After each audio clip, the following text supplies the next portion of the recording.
আসসালামু আলাইকুম দর্শক বন্ধুরা। আমি গত কিছুদিন আগে এসেছিলাম দিদার এগ্রোর দিদারের কলা বাগান দেখানোর জন্য। তখন কিন্তু তিনি কলা রোপণ করছিলেন, কলা গাছের একটু সার টার দিচ্ছিলেন। আজকে কিন্তু একটু ফলো আপ করার জন্য আসছি। ফলো আপ রিপোর্টটা হচ্ছে আপনাদের দেখাবো যে কলা বাগানের বর্তমান অবস্থা কী। আমার পাশে কিন্তু দিদার এগ্রোর দিদার সাহেব আছেন, কিন্তু এখন আমরা কলা বাগানের অবস্থা একটু দেখতে যাই। চলুন আপনারা সব আসেন। আমরা যে সময় কলা বাগান রোপণ অবস্থা দেখেছিলাম তখন খুবই ছোট ছিল। এখন কিন্তু গাছে কলা চলে আসছে। আপনারা দেখতে পাচ্ছেন যে এটা দেশি বাংলা সাগর কলা। এগুলো কলা কিন্তু আনকমন। এগুলো আমরা অ্যাভারেজ তো উত্তরবঙ্গের যে কলাগুলো আসে ওগুলোর উপর আমাদের এলাকাগুলো নির্ভরশীল। তো এই দিদার সাহেব কিন্তু একটু ব্যতিক্রম কিছু করতে চেয়েছেন। আশা করি এখানে সেই রকম রেজাল্টই পাবো।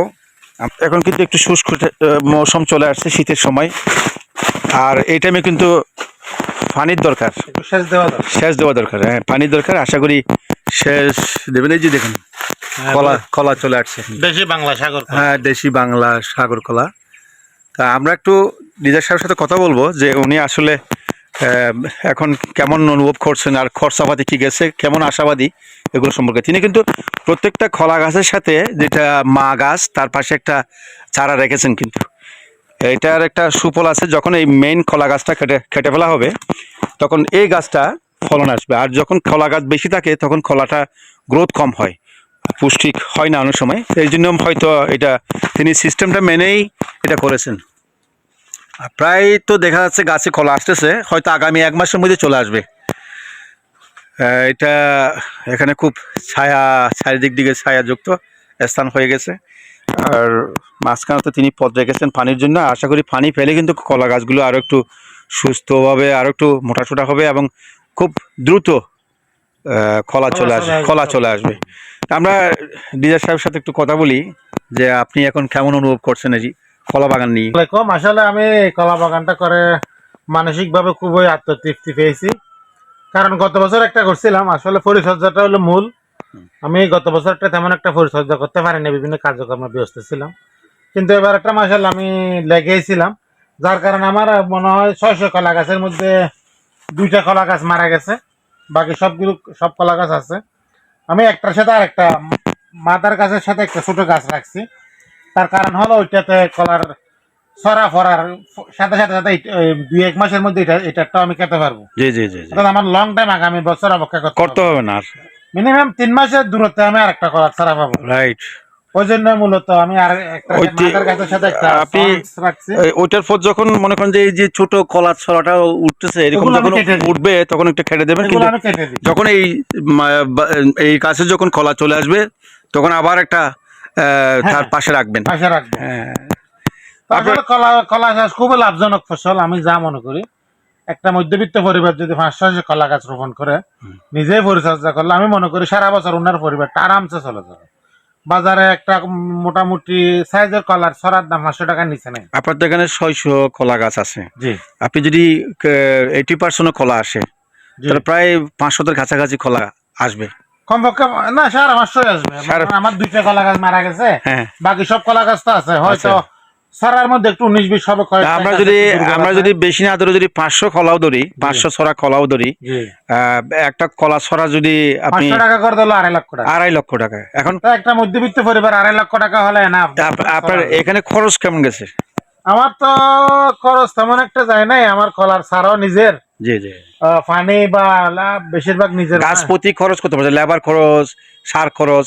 লেবার সার মিলে হয়তো সর্বোচ্চ এক গাছের প্রতি 50 টাকা খরচ গেছে। তাহলে যদি মনে করেন যে কোনো কৃষক যদি এই জায়গা যদি ভাড়া নিয়ে করে তাহলে হয়তো লাভবান হবে। তাহলে তার 100 টাকা খরচ যাবে সর্বোচ্চ। 100 টাকা তো যাবে না। মনে করেন এখানে একখানি জায়গার লাগিয়ে কত আমার সর্বোচ্চ 6000 টাকা।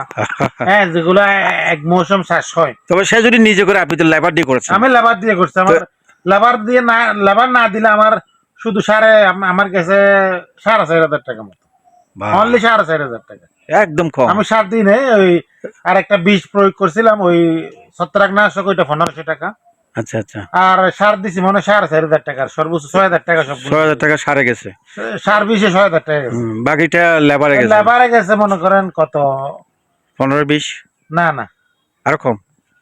ট্রাক্টর দিয়ে শ্বাসে গেছে 5,000 টাকা, 2 বার শ্বাস দিছি। জি আর ওই লেবার দিয়ে গোবর সবর আনছি, মনে হয় 8 জন লোক গেছে 8 দিন। জি জি জি। আর রোপণ করছে 2 দিন 10 দিন। লেবার খরচ গেছে 8,000 টাকা, সর্বোচ্চ 10,000 টাকা। আমি ধরলাম 30,000 টাকা যাক, তো 30,000 টাকা যাওয়ার পরও যদি আপনি যদি 2.5 লক্ষ টাকা প্রোডাকশন পান এখান থেকে ইনশাল্লাহ আমি মনে করি যে 2.5 লক্ষ টাকার কম বেশি মোটামুটি 2 লাখ টাকার উপরে হবে, থাকবে, থাকবে। তাহলে এটা কিন্তু 2 লাখ টাকার লাভ, এটা খারাপ না কিন্তু। একটা মধ্যবিত্ত পরিবার চলার জন্য আমার দৃষ্টিতে হয় না। আপনার এত সুন্দর বাগান, কৃষি বিভাগের কোনো লোকজন বা কোনো পরামর্শ? ভাই কৃষি বিভাগ তো আমার কাছে আসে না, কারণ কি জানি না, আমি অনেকবার এটা নিয়ে প্রতিবাদ করছি। এরা প্রকৃত কৃষক, যারা প্রকৃত কৃষক তাদের সাথে যোগাযোগ করে। আপনাকে কারণ তো খুব, এটাতে কৃষি বিভাগের গর্ব করা উচিত আপনার কৃষককে নিয়ে। আসলে কৃষি বিভাগ আমার সাথে যোগাযোগ করে না, কেন জানেন? আমার কাছ থেকে দান্দা করতে পারবে না, এদের উদ্দেশ্য করা। একজনকে একটা টিকে নিয়ে যাবে, সরকারের কথা দিল 2,500 টাকা, 1,000 টাকা নিল, একটা দিল 3 বেলা 6 বেলা খাবারের হলো, ওখান থেকে 3 খাবারের পয়সা ওইটা নিয়ে নিল। তা আমাকে আমার কাছ থেকে নিতে পারবে না, লজ্জা লাগবে না এতে নিতে। ওই জন্য আমাকে কোনো কৃষি ডিপার্টমেন্ট আমার সাথে যোগাযোগ করে না। কিন্তু আমি 5 একর চাষবাস করি, তারপর বিভিন্ন আপনার কৃষি বিভাগের লিস্টিতে অন্তর্ভুক্ত হওয়া উচিত। কিন্তু এরা আমার সাথে কোনো যোগাযোগ করার কারণ আমার কাছ থেকে কোনো আপনি তারপরে opportunity নিতে পারবে না। আপনি নিজে উদ্যোগে যে এত কিছু মডেল হিসেবে আমাদের কাছে আছেন, এটা অনেক বেশি। আলহামদুলিল্লাহ আমার বাড়িতে সবজি কিনতে হয় না। দেখেন কিছু কলা রোপণ করছি, হ্যাঁ হ্যাঁ এই যে দেখে এইটা, এগুলো আমার সবজির জন্য রোপণ করছি। এগুলো সবজি খাওয়া, হ্যাঁ হ্যাঁ। এগুলো হলো সবজি খাওয়া, এগুলো আমি সবজির জন্য রোপণ করছি। খাওয়া এরকম যায়। 2-3 ডু আছে, হুম। সারা বছর মোটামুটি খাওয়া যায়। ধন্যবাদ আপনার এই কলা বাগান নিয়ে আমাদের আসলে লোহাগাড়ায় একটা আলোচিত। আশা করি এটার ভালো একটা ফিডব্যাক আমরা পাবো। খুব সুন্দর।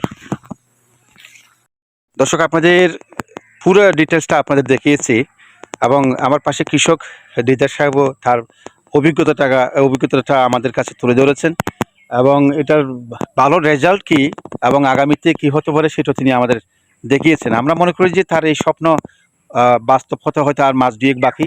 ইতিমধ্যে কলা চলে আসছে, কলা গাছগুলি খুবই পুষ্টিক, যে খুবই গোড়া খুবই বড়, সেই হিসেবে অনুমান করতে পারি যে এখানে ভালো কলাই ফলন হবে। তো বাকিটা সময় বলে দেবে। আবার হয়তো আমরা আবার আরেকদিন আসবেন আর কি। কোনোদিন আবার চলে আসবো, আবার এটার একটা রেজাল্ট আপনাদের কাছে উপস্থাপন করব।